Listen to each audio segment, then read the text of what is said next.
मुख्यमंत्री भूपेश बघेल ने कहा कि अच्छी सुविधाएं, कोच और प्रशिक्षण मिलने से छत्तीसगढ़ में भी तैयार होंगे अंतर्राष्ट्रीय स्तर के खिलाड़ी।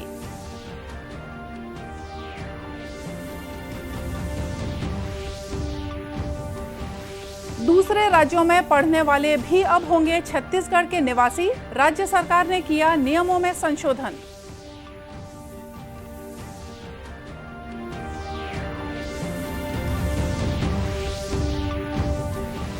डेंगू मलेरिया से बचाव के लिए सीटी बजाकर लोगों को जागरूक कर रही हैं राजनांदगांव जिले की महिलाएं।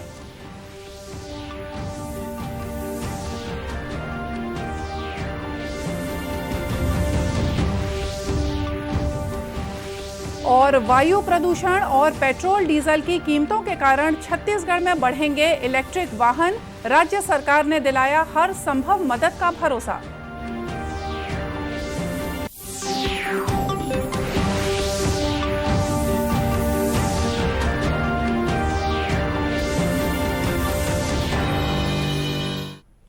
नमस्कार, आप देख रहे हैं दूरदर्शन समाचार। मैं हूं मोनिका शर्मा और आइए अब देखते हैं समाचार विस्तार से। मुख्यमंत्री भूपेश बघेल ने कहा है कि अच्छी खेल सुविधाएं, कोच और प्रशिक्षण की सुविधा मिलने से छत्तीसगढ़ में भी अंतर्राष्ट्रीय स्तर के खिलाड़ी तैयार होंगे। छत्तीसगढ़ के खिलाड़ियों ने अनेक अवसरों पर राष्ट्रीय और अंतर्राष्ट्रीय स्तर की खेल स्पर्धाओं में अपने खेल कौशल का उत्कृष्ट प्रदर्शन करते हुए देश प्रदेश का नाम रोशन किया है। श्री बघेल ने वर्चुअल कार्यक्रम में नवा रायपुर में ITM यूनिवर्सिटी परिसर में टाटा ट्रस्ट के सहयोग से स्थापित विश्व स्तरीय बैडमिंटन अकादमी के शुभारंभ के अवसर पर ये बातें कहीं। मुख्यमंत्री ने कहा कि खेल अकादमियां प्रारंभ होने से प्रदेश में खेलों के लिए अच्छा वातावरण बनेगा। उन्होंने कहा कि राज्य शासन द्वारा नवा रायपुर में बैडमिंटन अकादमी शुरू करने की घोषणा की गई है। अन्य खेलों के लिए भी अकादमियां प्रारंभ की गई हैं।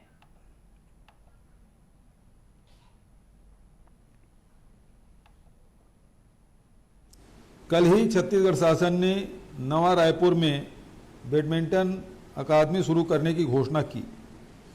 इन अकादमियों से राज्य में खेल का वातावरण और समृद्ध होगा।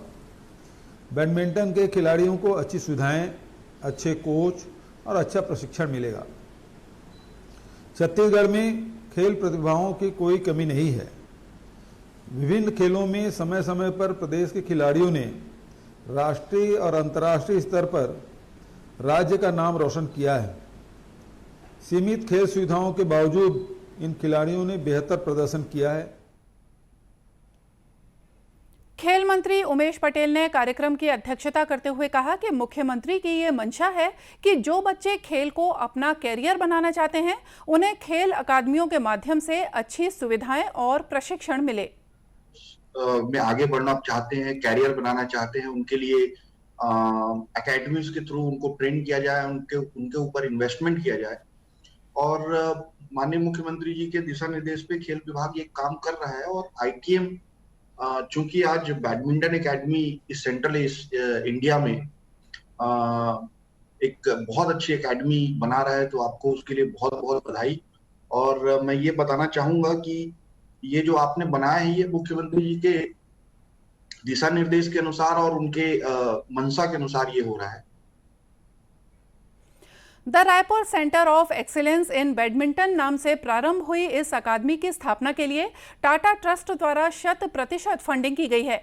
ये मध्य भारत की नवीनतम और सबसे अच्छी बैडमिंटन अकादमी है। राज्य सरकार ने स्थानीय निवासियों की परिभाषा में संशोधन करते हुए प्रदेश के बाहर पढ़ाई करने वाले विद्यार्थियों को भी स्थानीय निवासी प्रमाण पत्र देने की घोषणा की है। इसके लिए सामान्य प्रशासन विभाग द्वारा पूर्व में निर्धारित नियम में संशोधन कर नई शर्तें जोड़ी गई हैं।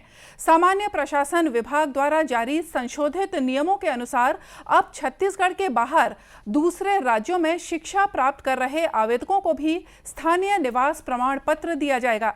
साथ ही ऐसे व्यक्ति जिन्होंने राज्य के बाहर शिक्षा प्राप्त की हो, यदि उनके माता पिता छत्तीसगढ़ के स्थानीय निवास प्रमाण पत्र प्राप्त करने की पात्रता रखते हो तो उन्हें भी निवास प्रमाण पत्र दिया जाएगा। गौरतलब है कि मुख्यमंत्री भूपेश बघेल की अध्यक्षता में 8 सितंबर को आयोजित कैबिनेट की बैठक में इस संबंध में निर्णय लिया गया था। इसके परिपालन में राज्य सरकार के सामान्य प्रशासन विभाग द्वारा आज यहां मंत्रालय नवा रायपुर से इस संबंध में शासन के सभी विभागों, अध्यक्ष, छत्तीसगढ़ राजस्व मंडल बिलासपुर, विभागाध्यक्षों, संभागायुक्तों, कलेक्टरों, जिला पंचायत के मुख्य कार्यपालन अधिकारियों को परिपत्र जारी कर दिया गया है। परिपत्र में कहा गया है कि नई शर्त के साथ संदर्भित परिपत्र की अन्य सभी शर्तें यथावत लागू रहेंगी। उल्लेखनीय है कि राज्य शासन के ध्यान में यह आया है कि ऐसे आवेदकों को जो छत्तीसगढ़ के बाहर दूसरे राज्यों में शिक्षा प्राप्त कर रहे हैं या प्राप्त कर ली है, उन्हें छत्तीसगढ़ राज्य का स्थानीय निवास प्रमाण पत्र प्राप्त करने में कठिनाई हो रही है। ऐसे आवेदकों के लिए स्थानीय निवासियों की परिभाषा के संबंध में सामान्य प्रशासन विभाग द्वारा 17 जून 2003 को जारी निर्देशों में संशोधन करते हुए नई शर्त जोड़ी गई है। भारत रत्न मोक्षगुंडम विश्वेश्वरैया की 161वीं जयंती पर राजधानी रायपुर में इंजीनियर्स डे मनाया गया। मुख्यमंत्री भूपेश बघेल ने अपने निवास कार्यालय में विश्वेश्वरैया जी के चित्र पर माल्यार्पण कर उन्हें श्रद्धांजलि अर्पित की। इस मौके पर उन्होंने सभी इंजीनियर्स को बधाई देते हुए कहा कि किसी भी राष्ट्र और राज्य के निर्माण में इंजीनियर्स की महत्वपूर्ण भूमिका रहती है। इंजीनियर्स अपने तकनीकी ज्ञान और कुशलता से विकास और समृद्धि की मजबूत अधोसंरचना तैयार करते हैं। इधर सिविल लाइंस में सर्किट हाउस स्थित विश्वेश्वरैया चौक पर माल्यार्पण कर उन्हें श्रद्धांजलि दी गई। संयुक्त अभियंता अभियान समिति द्वारा आयोजित कार्यक्रम में महापौर एजाज ढेबर ने रायपुर में विश्वेश्वरैया की स्मृति में भवन बनाने की घोषणा की, जिसमें उनकी स्मृतियों को सहेजा जाएगा। सभी लोग यहाँ पर सब हम लोग आए थे और अच्छी बात यह है कि उनके याद में एक ठोंग भवन का भी निर्माण किया जाएगा कि जो उन्होंने काम किया उसको लेकर सब उनकी जो स्मृतियाँ हैं, जो उनकी यादें हैं या जो उन्होंने काम किए हैं उनको पूरी तरीके से वहाँ पर एक उसमें सजाया जाएगा। कार्यक्रम में उपस्थित छत्तीसगढ़ राज्य पाठ्य पुस्तक निगम के अध्यक्ष शैलेश नितिन त्रिवेदी ने कहा कि विश्वेश्वरैया के नाम पर राजधानी में एक भवन बनाने का संकल्प लिया गया है। मोक्षगुंडम विश्वेश्वरैया का जन्मदिन इंजीनियर्स डे के रूप में मनाया जाता है। रायपुर में उनकी प्रतिमा के पास संयुक्त अभियंता अभियान समिति के तत्वावधान में जबरदस्त आयोजन किया गया। बड़ी संख्या में इंजीनियर्स उपस्थित हुए। इस अवसर पर राजधानी में एक इंजीनियर्स भवन विश्वेश्वरैया जी के नाम से बनाने का संकल्प भी लिया गया। जैसा कि आपको पता है कि भारत के महान इंजीनियर भारत रत्न सर मोक्षगुंडम विश्वेश्वरैया की स्मृति में उनके जन्मदिन 15 सितंबर को अभियंता दिवस के रूप में मनाया जाता है। डेंगू मलेरिया की रोकथाम के लिए राजनांदगांव जिले के साल्हेवारा में गांव की मिताने ने सीटी बजाकर लोगों को जागरूक कर रही हैं। लोगों को बीमारी से बचाने के लिए ये उपाय काफी कारगर साबित हो रहा है, क्योंकि बजने वाली सीटी लोगों को सोने के पहले मच्छरदानी की याद दिलाती है। बताया गया है कि गांव की मिताने ने रोज शाम को 7 बजे सीटी लेकर निकल जाती हैं और पूरे गांव भर में सीटी बजाते हुए घूमती हैं। स्वास्थ्य विभाग की पहल पर किए जा रहे इस उपाय से लोगों को डेंगू मलेरिया से निपटने में काफी मदद मिल रही है। जिले के मुख्य स्वास्थ्य और चिकित्सा अधिकारी डॉक्टर मिथिलेश चौधरी का कहना है कि मलेरिया डेंगू के विरुद्ध चलाए जा रहे विशेष अभियान के अंतर्गत अब तक कुल 93,171 लोगों की मलेरिया जांच की गई है, जिसमें मलेरिया के 637 धनात्मक प्रकरण पाए गए हैं। इसी तरह राजनांदगांव जिले के सीमावर्ती मध्य प्रदेश और महाराष्ट्र के गांव में साझा मलेरिया जांच अभियान चलाया गया है।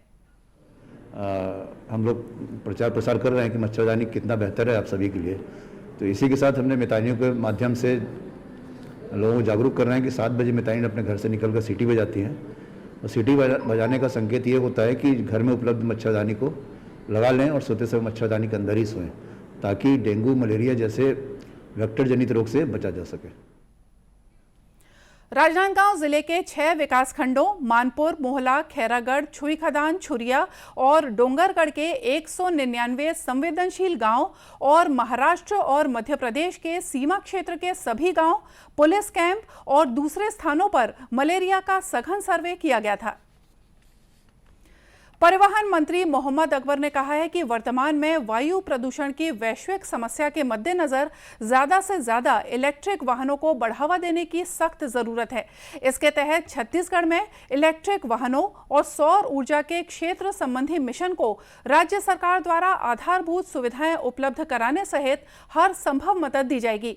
परिवहन मंत्री मोहम्मद अकबर परिवहन विभाग द्वारा एलेट्स टेक्नो मीडिया के सहयोग से वर्चुअल रूप से आयोजित छत्तीसगढ़ इलेक्ट्रिकल व्हीकल कॉन्क्लेव को संबोधित कर रहे थे।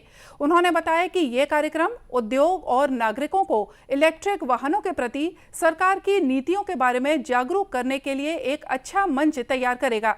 इसका उद्देश्य राज्य में ई मोबिलिटी क्षेत्र में निवेश को आकर्षित करना है।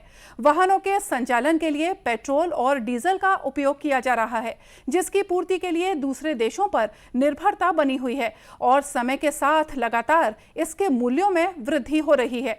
ऐसी स्थिति में इलेक्ट्रिक वाहन एक अच्छे विकल्प के रूप में उभर कर सामने आए हैं। उन्होंने कहा कि राज्य सरकार द्वारा इलेक्ट्रिक वाहनों के उपयोग को प्रोत्साहन देने के लिए विभिन्न सुविधाएं उपलब्ध कराई जा रही हैं। इनमें ई कार्ड और ई रिक्शा में 5 वर्षों के लिए मोटरयान कर में छूट प्रदान की गई है।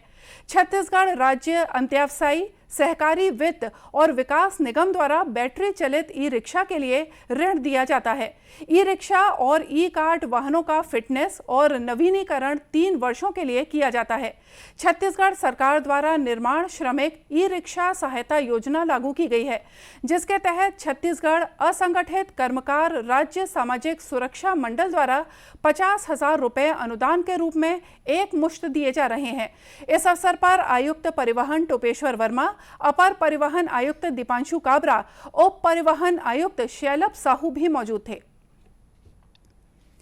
प्रदेश में पिछले 24 घंटे की बारिश से नदी नाले उफान पर हैं। बारिश के कारण कई गांव पूरी तरह से जलमग्न हो गए हैं। भारी बारिश के कारण गरियाबंद मार्ग को बंद करना पड़ा है। बताया गया है कि रायपुर, धमतरी, महासमुंद और गरियाबंद जिले में बारिश से काफी नुकसान हुआ है। राज्य प्रशासन द्वारा जिला कलेक्टरों से इस संबंध में रिपोर्ट मांगी गई है। गरियाबंद जिले में निचली बस्तियों में पानी भरने से कई कच्चे मकान गिर गए हैं। इससे लोगों को खुले आसमान के नीचे रात गुजारनी पड़ी। ग्रामीणों का कहना है कि आधी रात को अचानक आई बाढ़ के कारण वे अपने घरों से बाहर निकलकर सुरक्षित स्थान पर पहुंचे और कुछ ही देर में उनका घर टूटकर गिर गया। उन्होंने प्रशासन से मदद की गुहार भी लगाई है। जटना पीढ़ा ऊपर पानी आगे में लटपट निकले हो, जस्ट निकले हो और छानी खपरा सब जमीन में गिर गए। जान है बाँच गए, मोर तेला सहारा कुछ सामान मोर निकाल नहीं सके। कैसे रहूं, कैसे जीऊं? अब तो मोर तो रहे के भी जगह नहीं है, कहीं नहीं, सामान वामान भी कुछ नहीं है। कुकड़ी चिंगड़ी रहती तो कुछ नहीं है। मैं क्या करूं?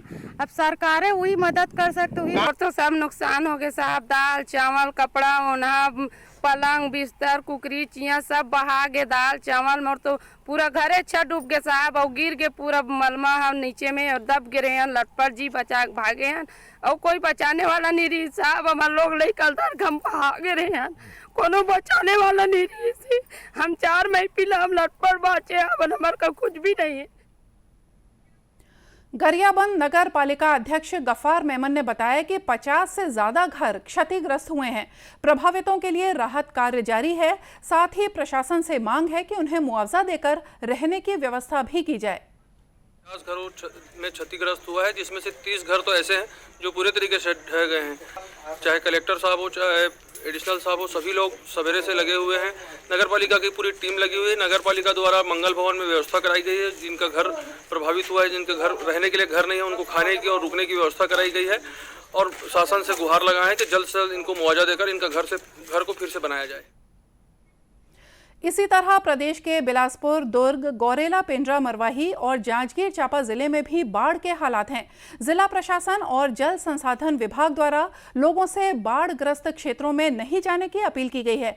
राज्य शासन ने सभी जिलों के कलेक्टरों को बाढ़ प्रभावित क्षेत्रों का दौरा करने और प्रभावितों को तत्काल राहत पहुंचाने के निर्देश दिए हैं। साथ ही जितने लोगों के मकान क्षतिग्रस्त हुए हैं उनकी पहचान कर उन्हें उचित मुआवजा देने के निर्देश भी दिए गए हैं। और आइए देखते हैं अंत में मुख्य समाचार एक बार फिर से। मुख्यमंत्री भूपेश बघेल ने कहा कि अच्छी सुविधाएं, कोच और प्रशिक्षण मिलने से छत्तीसगढ़ में भी तैयार होंगे अंतर्राष्ट्रीय स्तर के खिलाड़ी।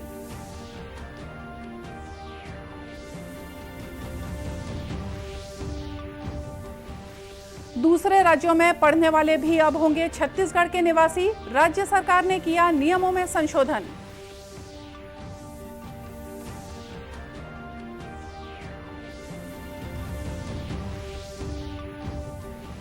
डेंगू, मलेरिया से बचाव के लिए सीटी बजाकर लोगों को जागरूक कर रही हैं राजनांदगांव जिले की महिलाएं।